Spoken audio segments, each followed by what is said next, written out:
So we're going to start with the vegan butter and then the peanut butter, and you're going to cream that with the sugar. And just use a plastic spatula, it helps. Keep it nice and clean and tidy. And then once that's done, you're going to pour in the oat flour and just mix until it's all smooth.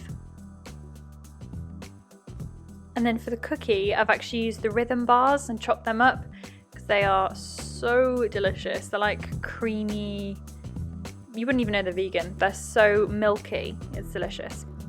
And then you want to pour that or put that into the bottom of a tray. I've just used grease-proof paper in the bottom of a baking tray. Pat it all down and then pop it in the fridge just to keep it nice and firm.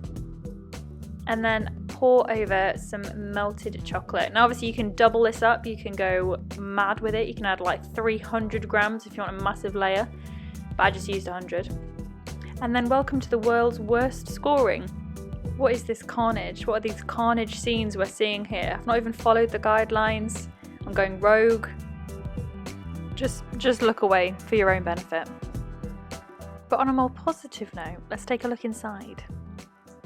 So as you can see, I've not used a great deal of chocolate, but you can triple that up.